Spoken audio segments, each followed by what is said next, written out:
Hello, kamusta pong bawat isa? Hello. Ayan, masarap naman ng...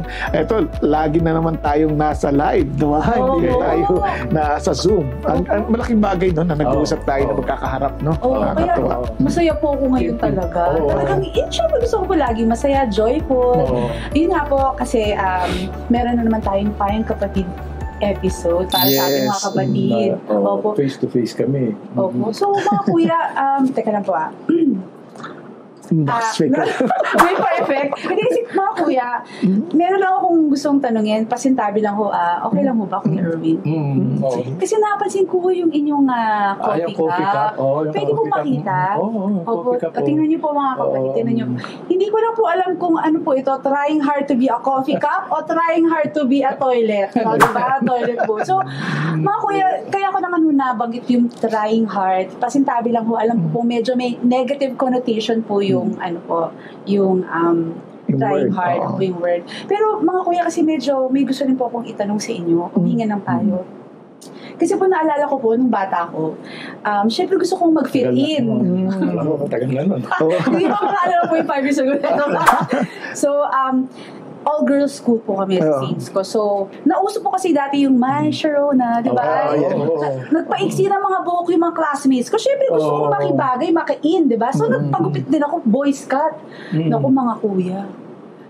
Pinagsisihan ko po kasi pagtingin ko sa salamin gano'n, sabi ko, wow, ang pogi ko. Bakit pogi ako? Parang hindi bagay. So, mga kuya, hindi pala lahat ng uso bagay sa'yo. So, I was so trying hard to fit in. Kasi gusto ko ma-accept. So, mga kuya, ang gusto ko po sanang tanong po sa inyo, o hingin ng payo, syempre gusto natin magkaroon ng joyful life, di ba po, mga kapatid?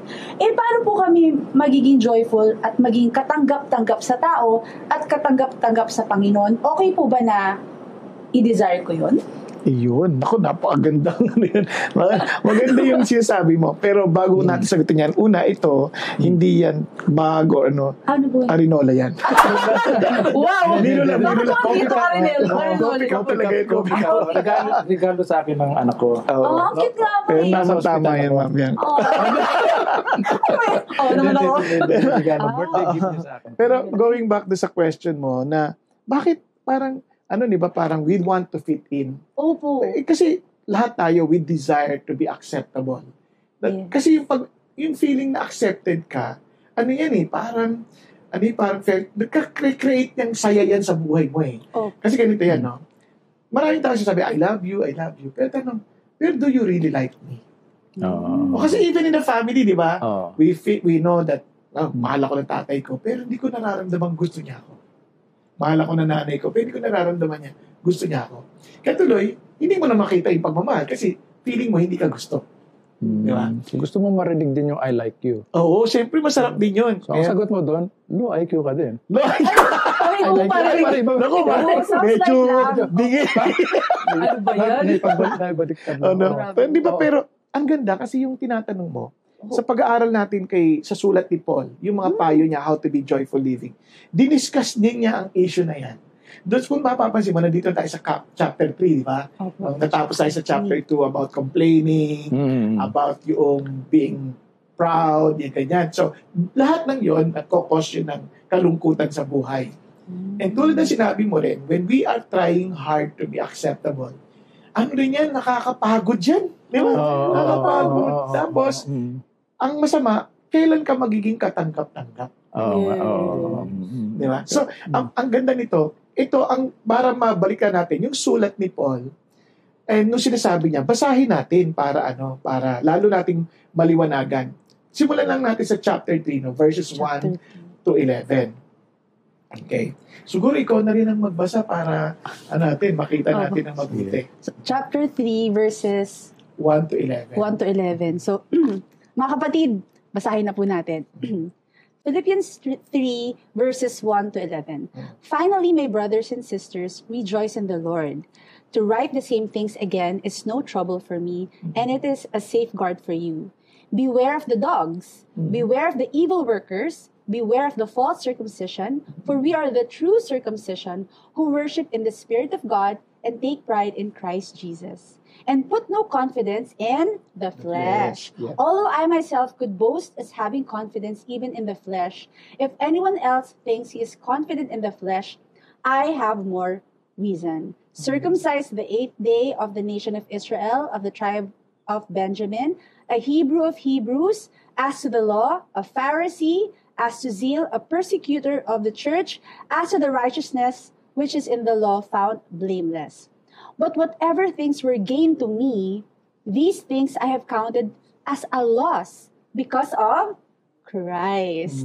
More than that, I count all things to be lost in view of the surpassing value of knowing Christ Jesus my Lord, for whom I have suffered the loss of things, and count them mere rubbish, so that I may gain Christ, and may be found in him, not having a righteousness of my own derived from the law, but that which is through faith in Christ, the righteousness which comes from God on the basis of faith, that I may know him and the power of his resurrection and the fellowship of his sufferings, being conformed to his death, if somehow I may attain to the resurrection from the dead. Ayan po, mga kuya, mga kapatid. Wow!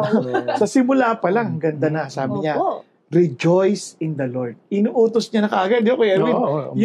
Kung ito ay feelings, is obviously, di ba pwedeng iutos to, di ba? Pero ang gusto ng Lord, I want you to be joyful. I want you to, parang, maintindihan mo na, uulitin ko lang ito ulit. Na hindi ako magsasawang ulit-ulitin ito sa'yo. Kasi, ang heart ng Diyos, tulad ng pinapaabot ni Pablo, maging masaya tayo. Di ba? Ngayon, anong dapat natin gawin? Sabi niya, look out for dogs. Look out for the evildoers. Look out for those who mutilate the flesh. Now, ano bang sinasabi dito kay Erwin? Pag sinasabi niya mutilate the flesh. Mutilate. Yung, kasi mabalik tayo dun sa ginagawa ng mga Israelita na they undergo circumcision para maging makakita nila na sila ay anak ng son of Abraham. So, to be part, para maging acceptable sila. Kasi in their mind, yun yung parang commitment, parang covenant, nila yun na part sila ng family ng Diyos, di ba? Kasi yung Israelites. Pero, ang sinasabi ni Paul, teka muna, may issue na parang dinidil niya ulit na gusto niya ipaalala sa kanila. Kaya the reason why we desire to be accepted, kasi going back to Genesis, kung mapapansin mo, mayroong form of rejection. When men fell, nung nahulog yung tao sa kasalanan, di ba, they rebelled against God. Sabi dahil doon, bigla sila nagdamit. Bigla sila nagdamit, they realized na hubad sila. So, nagkakaroon sila ng covering. Dahil nahiya sila na ma-expose na ngayon kung ano yung nakedness nila. Unlike prior to to sinning, walang issue sa kanila yun Walang issue sa kanila yun. Tapos doon nagsimula parang they felt rejected, hindi na siya tatanggapin ng Diyos. Tapos they reject each other. Di ba? Kasalanan mo, kay ko, totoo ba to? Adan, sabi, hindi, yung babae po, na binigay nyo. Parang gano'n, no? Parang ibinabalik na sa kanya yung blame kay God. Kasi nga, nire-reject mo ako, ikaw naman kasalanan dito. Di ba? Tapos, ganun din si Eva. Yung ahas po kasi. So, dahil doon, lahat tayo we're longing to be accepted. Hindi man natin aminin yun, hindi man natin tanggapin yun, may pinag-uugatan yun. Opo. Pero, kung pwede magtanong, kasi baka makalimutan ko po, kasi nabanggit po yung rejection. Kasi, kaya nga po natin gusto ma-accept, kasi we don't want to be rejected. Yes. So, mga kuya, ito po yung tanong ko. Sa mga pag-aaral niyo po sa Bible, sino po yung unang nag-reject? Si God o tayo? Kasi parang ngayon ko lang po na, parang, doon na-introduce yung rejection. Kasi di ba wala namang sinong una Okay naman sila. So, yung rejection, sino po yung unang nag-reject? Tayo. Tayo po yung naglakas na loob mag-reject kay God. Yes. Oh my. Kasi hindi mo nga sinunod yung instruction. Kasi ang sabi ng Lord, okay, ako magdidetermine ng good and evil sa'yo. Hindi mo mababasa sa Bible yun. Pero sinasabi doon kasi, don't eat the fruit of the tree of the knowledge of good and evil. It's one way of saying, pag kinain mo yan, ikaw na magdidetermine na ng good and evil for yourself. Pero pag di mo kinain yan, you're accepting the fact na ako na yung magdidetermine ng good and evil sa'yo. Parang gano'n. Tama pa ako, no? Oo. so, tama si Erwin. Tayo ang unang nag-reject sa Diyos. Ang lakas naman ho ng loob natin. Tayo nag-reject sa Diyos. Ganun po. Kasi nalinlang eh. Nalinlang tayo. Naloko tayo. Pero choice po ba natin na manilang tayo? Ganun. Kasi nilinlang ako eh. Hindi ko naman kasalanan. Hindi, choice ni Adam. Choice talaga po. Na i-reject ang Diyos. Choice niya yun eh. Kasi alam niya yung utos eh. Alam niya yung utos eh. Ayun, kasi alam po niya yung utos. Okay po, thank you po. Alam niya na yung utos, tapos sinuway niya pa. Di namili siyang suwayin. Di ba? Kaya tuloy, bigla siyang, na-realize siya, hubad siya, na-realize siya biglang, patay, hindi na ako tanggap. So, kailangan niya gumamit ng damit. Na gumawa siya ng damit out of the fig leaves. Grabe naman, naliliit pa nun. Oo nga. Ay, marunong naman manupanahi. Sige, Dino. Nakabikini sila nung... Grabe ho! Mapasintabi mo. Kasi lilit ng fig leaves eh. Pero siguro nung araw, baka sa hardin, pwedeng mas malaki. Baka may mga banana leaves. Hindi ko po alam. Mas malaki yung banana leaves kaysa fig leaves. Ayun na nga ho. Pero ito yung amazing part doon. Kasi sabi niya, itong mga taon to, they were telling people, you want to be accepted back by God? Magpatuloy kayo. Be circumcised. Yun yung mutilation of the flesh. And Paul was saying, naku, hindi totoo yan. Sabi niya kasi, una, ito yan kaya tayo naghahanap ng acceptance sa tao. Hindi man natin alam at hindi natin tanggap, alam natin na somehow we are distant from God. Okay po. Para ang layo ng Diyos. Kahit na we're trying to be religious, minsan, pag nagpe-pray tayo, parang layo ng Diyos. Kaya parang hindi ako tatanggapin. Kaya kailangan ko mag-resort to some people na pwedeng mas malapit sa Diyos, doon ako lalapit. Kaya nga di ba, maraming lalapit either sa religious leaders. Kasi feeling lang yun ang malapit sa Diyos. So, dito na ako pupunta. Parang ganyan. So, sinasabi ng Lord. Sabi ni Paul, hindi yan ang sikreto. Alam natin we are somehow distant from God. Kailangan matanggap tayo muna ni God. Paano paraan? Opo. Ayun. Paano po tayo matatanggap ni God? Kaya yung word ditong righteousness, sabi niya, we are the circumcision who worship by the Spirit of God and glory in Christ Jesus. At ang ganda ng sabi niya, put no confidence in the flesh. Ano sinasabi niya? Huwag ka dyan umasa sa paraan mo. Hindi sa paraan ng tao. Though I myself have reason for confidence in the flesh also, if anyone else thinks he has reason for confidence in the flesh, I have more. Issue ng circumcision, I am circumcised on the 8th day.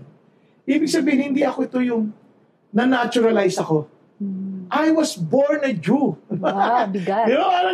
Yung sinunod talaga to the letter, na ika-8th day, tinuli na ako. Hindi ako yung parang, ikaw, malaki ka na-convince kitang maging part ng Jewish religion o Judaism. Magpatuloy ka, na-convince kita, hindi ako ganon. I was born that way. Parang ganon, di ba? Kasi hindi lang yun. Ito pa sabi niya, a tribe of Benjamin. Bakit importante a tribe of Benjamin? Kasi nung nahati ang Israel, yung Northern Kingdom at saka Southern Kingdom, loyal ang Benjamin. They stayed sa Judah. Nag-stayed sa Judah, hindi sila sumama doon sa Israel na yung 10 tribes. Loyal sila. Kami yung faithful. Part ako noon. Di ba? Tapos Hebrew of Hebrews. Hindi ako Hellenistic Jewish. Hindi ako yung meron akong culturally Jew talaga ako. Kung sa basihan ng qualification para katanggap-tanggap sa Diyos, sumusunod ako sa Diyos. Swak na swak. Swak na swak ako. Background pa lang yon, culturally, religiously, at example din, morally. Bakit? Tingnan niyo sabi niya dito. Sabi niya, a Pharisee. Di ba? Kasi as a Pharisee pa eh. Sabi niya, as to the zeal, sabi nga, a persecutor of the church. Ganon siya ka-zealous. At sabi ganon, as to righteous under the law, blameless. Mga lahat ng rule na ng Pharisee, kasi mas marami silang rules. Mas kaysa pa sa 10 Commandments, mas marami pa. Blameless ako dyan, sinusunod ko lahat dyan. Morally, upright ako. Kumbaga sa resume, siya na yung pinakamagandang resume sa lahat. Walang tatapat. Walang tapon, di ba, mga kuya? Kumbaga, kung isip mo, katanggap-tanggap sa Diyos, ako yun. Yun ang sinasabi po niya. Pero itong amazing. Pero ito malungkot, no? Kahit ganun yung qualification mo, you still feel lacking. Ay, bakit po ganun? Di ba? Kahit tayo, di ba, Kuya Erwin, gagawa ako, magpapakarelyoso ako. Pero parang meron pa rin kulang. May kulang pa rin kahit na parang almost perfect na talaga yung resume. Parang, paano makakatiyak taga-tanggap ako ng Diyos? Maganda pong tanong po. Di ba? Oo. Parang, pag namatay ako, paano kaya makakatiyak na tanggap ako ng Diyos? Oo nga po. So ngayon, ang ating confirmation, ay natin sa tao. Kunyari, uy, ang bait mo. Talaga Makalangit ka. Parang gano'n, di ba? Parang makalangit ka. Parang, minsan nagkakaroon ka ng, ako talaga sa Diyos ako. Kasi sabi niya kinonfirm ng church kinonfirm ng leader namin na kay Lord ako. O di, sa kanya ako. Langit ako Kahit tao nagsabi po. Tao nagsabi. Kasi yun nga, minsan, externally, tatanggapin naman nila tayo. Opo. Pero ang tanong, talaga ba tayong tanggap ng Diyos? So, hindi mo ibig sabihin, mga kuya, na tinanggap tayo ng tao, tanggap na tayo ng Diyos? Ganun po ba yun? Yes. Kung titignan mo si Paul, di ba? Oo. Parang tanggap siya ng tao kasi Pharisee siya. Among the Pharisees, among the Jewish people, okay ito. Totoo ito sa Diyos to. Zealous ito Oo. Pero maganda yung tanong mo, tanggap ba tayo sa Diyos? Sa mata ng Diyos? Okay. Based dito, ang sinasabi ni Paul, tanggap na kayo ng Diyos. Kasi sabi niya, rejoice always Ba't kayo magre-rejoice kung hindi bakit sila tanggap? Yun ang tanong Bakit sila tanggap? Kasi nga, yung mga bagay na magiging instrumento para maging katanggap-tanggap sa Diyos, nasa iyo na yung katuwiran o yung righteousness according to faith. Kasi sila, may pananampalataya nila. Kaya sabi niya dito, for me to write the same to you is not tedious. Hindi mahirap sabihin sa akin to. At para sa inyo, it is safe. Kasi, based na sa experience ko, ang sinasabi ni Paul, ako nga, I am circumcised. I am a tribe of Israel, Benjamite, Pharisee. Ganun, ako nga, kung yun ang pagbabatayan natin, talagang katanggap-tanggap ko sa Diyos. Pero, sabi niya, hindi Hindi. Kasi sabi niya, what things I thought were useful for me, I counted as loss. Baliwala pala yun. Baliwala ho lahat ng magandang mga qualifications. Kasi nga, sinasabi nga nung tinuto ko niyan, dogs, ito gawin nyo para katanggap-tanggap kayo. Di, yung sinasabi ko, Erwin, tanggap na kayo. Hindi dahil dyan. Kung meron kang confidence sa Christ, ako dapat. Kaya sabi niya, rejoice always. Doon na siya natuloy agad. Kasi alam niya natanggap na sila ng Diyos dahil sa pananampalataya. Yun yung sinasabi ko, Erwin, gusto kong tiinan kasi maganda yun Sabi niya rito, but whatever gain I had, diba? Lahat ng resume ko, credentials ko, sabi niya, I counted as loss for the sake of Christ. Sabi niya, katanggap-tanggap kayo because of Jesus. Not because of your, yung credentials of your own. So si Jesus po ang susi Siyempre, ng acceptance, ganun po ba yun? Kasi siya yung, siya yung namatay. Yun yung sinasabi kay Erwin kanina. Di ba?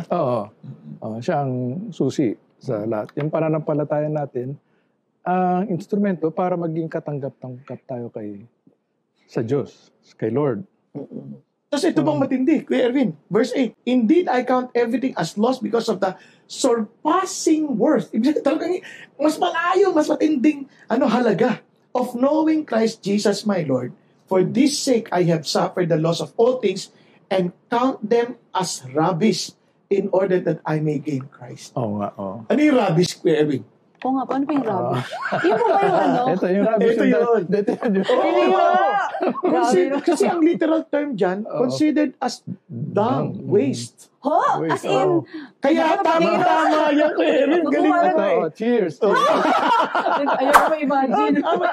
Considered as dumi na yan. Ipa-blast out mo na yan. Kumbaga, lahat ng credentials ko, yung aking circumcision, yung aking moral uprightness, lahat yun, useless yun. And ang sarap naman, kasi bakit mo isipin?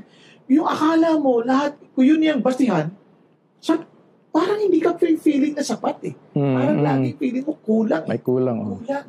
Pero sinasabi ni Paul, mag-rejoice ka. Kasi si Jesus ang kasapatan ng lahat. Alam niyo po, natuwa ako mga ko sa sinabi niyo, mga kapatid. Kasi di ba yung, parang feeling mo lagi may kulang. Yan po yung nafe-feel ko yung kulang sa pansin. Kulang sa pansin. Isang gano'n eh. Pero sabihan mo na yung asawa niya. Pero ito pa yung amazing dito. Hindi niya sinabi that I may gain Christianity.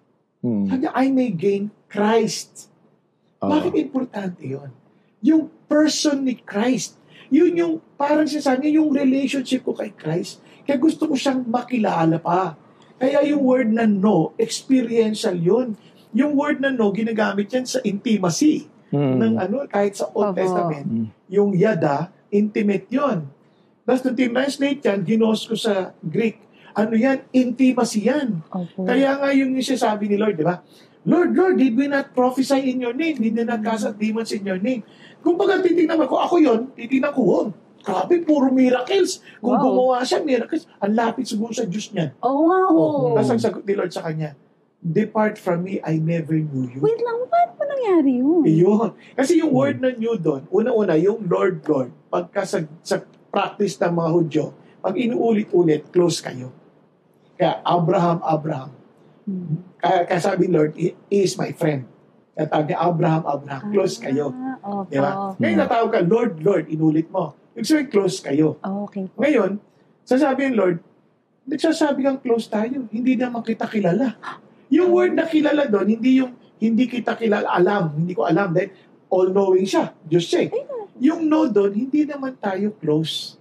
Hindi, wala tayong relasyon. Hindi lang parang acquaintance sa parang kilala na kita, hello. Yung no po yung talagang very intimate relationship. Meron kayo relationship. Ayun. Hindi naman tayo close. Okay. Kaya alam mo, kaya maraming tao hindi lang ma-enjoy kahit trying to be religious. Hindi naman sila close kay Jesus. Oo nga. Hindi niya Wala kilala. silang relationship, di ba? Hindi nila kilala. Hindi nila kilala. Mga kuya, wait lang. Okay lang magtanong. Paano po yung like kunwari, may mga kilala tayo o may pagkakataon na lagi naman nagsisimba. Bakit hindi ba ako close kay Lord? Everyday nga ako nasa simbahan, everyday ako nagdadasal, everyday ako nagpupunas ng luha ko sa kung saan. Hindi ba ako religious? Hindi ba ako close kay God? Alam mo, itong sinabi ni Paul dito, sabi niya, indeed, I count all things lost for the excellence of the knowledge of Christ Jesus my Lord. Ibig sabihin, si Paul na to, si Paul, meron siyang position, meron siyang birthright, meron siyang ministry. Lahat ginagawa niya. Tapos hindi pala niya kilala si Jesus. Hindi po niya kilala si Jesus. Sabi niya dito, I count everything as lost for the excellence of the knowledge of Jesus. Para sa kanya, ano na yun? Wasted na yun. Basura. para lang makilala niya si Jesus. Parang kumbaga, wala nang pakialam ang yaman ko. Makasama lang kita. So parang wala nang saysay yung lahat ng sa bagay sa mundo na to. Basta si Lord lang makilala ko. Makilala mo. Itong isang danger. Alam mo bang pwede kang maging hero mo si Jesus? Pwedeng gayahin mo si Jesus? As in superhero? Oo, pero hindi mo siya tinanggap bilang iyong kairog. Malalim yan, kairog. Kairog. Kumbaga, di ba pwedeng gagayahin ko siya, pero hindi ko siya tagapagligtas. Wala akong ugnayan na totoo sa kanya. Hindi ako nag-grow in love with Him. Pwede yun eh. Kaya may mga tao na religious. Religious sila na nire-reject na si Jesus. Oo nga. Kasi si Jesus yung tanging daan sa Diyos eh. Walang iba eh. So nire-reject nila yun. Kaya ginagawa nila lahat para sabihin nila, God owes me kasi I'm doing this. He owes me eternity. Kaya I'm doing this. He owes to bless me kasi I'm doing this. So, hindi yung parang, no, I'm doing this because I love Jesus. Magkaiba nga ho yung mga kuya. Diba? Because He loves me so much and I love Him back kaya ako ginagawa ito. May relationship kami. So, mga kuya, parang ganito na, Lord kailangan makapunta ako sa langit. Ang dami ko nang dinonate sa simbahan. Yun, oo. Kaya you can be religious by rejecting Jesus. Pero, yung irreligious, alam na natin yun, that sometimes they rejected Jesus kasi ayaw nila talaga siya. Kaya sometimes, ganun tayo eh. Parang we still live independently from God. Kaya we create our own terms para tanggapin tayo ni Lord. Actually, mga kuya, may kukonfess po ko sa inyo eh. Dati po kasi, alam ko kasi pasaway na ako nung bata ako. Kasi alam ko na parang sa hell na talaga ako pupunta. Parang may ganun na thinking. So sabi ko, para makapunta ako sa langit, kailangan mag-donate ako ng maraming pera sa simbahan. Problema lang kuya, wala naman akong perang ganun kalaki, di ba? So paano na? So naging problema ko how to go to heaven. So yun, kuya, kinonfess ko lang. Sa totoo lang, yung ganyang attitude, gagawin natin yan kahit sa tao. Kaya trying hard tayo. Ayun, doon naging trying hard. Para magsusot tayo Oh. ng maganda, may signature na para tanggapin tayo. Trying hard tayo tuloy. Tuloy, kahit na hindi mo kaya, pipilitin mo, hindi mo nga kaya eh. Kung mas deal mo yung issue na yun, internally, spiritually, si Jesus yung, Lord, salamat, ikaw lang. Kumbaga, ikaw na sapat na. Kumbaga, kung yung pinaka-importanting tao sa'yo, tanggap ka, mahal ka, wala nang pakialam yung ibang tao na kung hindi kanya tanggapin. Kumbaga, kung ito yung magpo-provide ng lahat ng kabuuan ng pagkatao ko, why will I seek acceptance from other people na wala na maipoprovide? Na hindi disappoint lang din naman nila ako. Di ba? Kaya, sobrang, doon ka makakapag-rejoice. Di ba? Salamat. Pinunan mo ako.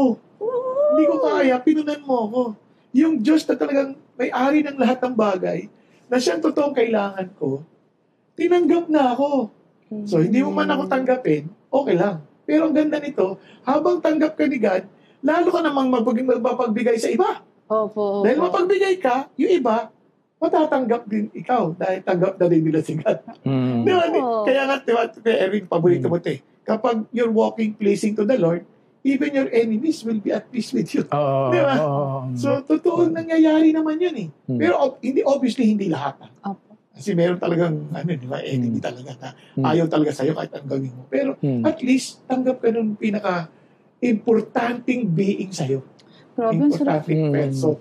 Grabe mga kuya, sarap na feeling na talagang, kumbaga kahit hindi ako tanggapin ng mga kasamahan ko, importante, tanggap ako ni Lord. Yun naman ang importante. So, yay! Mga kuya, grabe. Ang dami ko pong natutunan. Kayo po ba? Marami po kayo natutunan. I'm sure po. So, andito na po tayo sa ating words of encouragement kung saan hihingan po natin ng payo ng ating mga kuya. Mga kuya, bigyan nyo naman po kami ng payo na paano talaga maging masaya at talagang maiwanan na ho namin yung buhay na pagiging trying hard. Ayaw naman namin maging trying hard mga kuya, pero sometimes hindi namin naiisip na, nagiging trying hard na pala kami. At higit po sa lahat mga kuya, syempre ayoko naman maging trying hard na matanggap ako ng Diyos. Gusto ko talaga yung, paano ba talaga ako matatanggap ng Diyos? Yun mga kuya.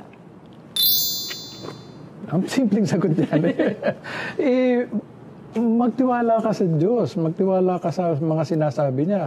Kasi kung sa umpisa pa lang, sinabi na sa'yo na tinatanggap kita bilang aking anak dahil sa iyong pananampalataya, ano pa kailangan gawin mo kundi sumunod na lang sa utos niya? Ang dapat na layunin mo sa buhay, yung aim mo, sabi nga ni Paul, it is our aim to please God, to be well-pleasing with God. Paano ka magiging well-pleasing with God? Pag sinusunod mo yung kanyang mga kautusan. Sumusunod ka sa kanya, hindi dahil sa obligasyon mo, kundi dahil natutuwa ka at gusto mong makitang masaya ang iyong Panginoon tagapagligtas. Iyon. Ang ganda naman po, Kuya Erwin. Thank you po. O, syempre, hingan din na po natin ng payo po. Syempre, si Kuya Bong din po. Ay, nako. Ito na po, malungkot na matatapos agad ang ating talakayan. Pero alam niyo, isang katotohanan, lahat tayo, we're trying our best na maging katanggap-tanggap, higit sa lahat sa Diyos. Kaya nga, minsan trying hard tayo eh. Pero paano ba natin ito mapapagtagumpayan? Aminin natin trying hard tayo. Hanggat hindi natin inaamin na tayo trying hard para matanggap ng Diyos at ng tao, hindi natin maintindihan anong kailangan talaga natin. Pangalawa, itong napakaganda, tinanggap tayo ng Diyos, hindi dahil sa atin, kundi dahil kay Jesus Christ. No? Dahil kung tayo lang, hindi talaga tayo sasapat sa Diyos. Si Paul na nagbigay na ng halimbawa. Diba? Na-circumcise na siya on the 8th day, tapos talagang, taga-tribe of Benjamin siya, tapos Hebrew of Hebrews, tapos as to morality, Pharisee na siya, tapos blameless pa sa kanyang standard ng tao. Pero lahat lang yon, lahat basura. Bakit? Tinuring niyang basura, makamtan niya lang si Jesus. Huwag nating itry na kamtan ang reliyon, kamtan ang pagiging religyoso. Ang kamtan natin si Jesus. Kasi siya ang ating kailangan. Kaya nga sabi ni Jesus, kayong mga napapagal at nabibigat ang lubha, trying hard. Sabi niya, lumapit kayo sa akin at bibigyan ko kayo ng kapahingahan. Matuto kayo sa akin sapagkat ako ay mahinahon at mapagpakumbaba. Kailangan nating aminin na kailangan natin talaga siya. At sabi niya, kunin mo ang aking pamato. Ay, yung pamato na yon, parang aminin mo na hindi mo kayang pangunahan ng iyong sarili. Ako ang manguna sa iyo. Kumbaga, kung ako yung magsasaka, ilalagay ko sa yung pamato. At yung pamato, eksakto para sa iyo. For my yoke is easy and my burden is light. Alam ko yung eksaktong bagay sa iyo. Alam ko yung eksaktong angkop sa iyo. Kaya, hindi na ikaw yung parang nag-trying hard na gagawin mo kung ano yung para maging katanggap-tanggap ka. Kundi, tanggapin mo yung tumatanggap sa'yo. Kasi sabi ko, tanggap na nga kita eh. Ayaw mo pa rin ako tanggapin. So, trying hard ka pa rin na gawin ang ibang bagay. Kaya, praise God, sapat na si Jesus. At kung siya na ngayon ay tanggap na tayo, yun yung sinasabi ni kay Erwin, na mabubuhay tayo trying to please Jesus Christ. Meron tayo tinatawag na audience of one na lamang. Sabi nga nila, hindi man namin alam ang sikreto ng paano magtagumpay. Alam ko naman anong sikreto na paano maging bigo. Trying to please everyone. And since we cannot please everybody, try to please the best. The person that we really need and talagang that will be with us in eternity. Si Jesus yon. At ito maganda. The more you try to please Jesus, the more you will see that people around you will recognize Christ's goodness and they too will be attracted and accept na may nagmamahal sa akin. Kasi you can never be loving to anyone hanggat hindi ka nag-uumapaw sa pag-ibig ni Kristo para sa iyo. Kaya siya ang kailangan natin. Amen. Amen. Praise God to grabe. As in, feeling love na talaga. Yun pala yun. Si Jesus pala talaga, mga kuya. So, mga kuya, thank you po Kasi talagang I'm sure na-bless mo ang ating mga kapatid. So, mga kapatid, hihinga na po natin ang tagline ng ating mga kuya na katanggap-tanggap naman. Siyempre, love tayo ni Lord. Okay. Umulan man, Umaraw. O, bumagyo. kung kailangan nyo ng payo, andito ang Payo Kapatid! Woohoo!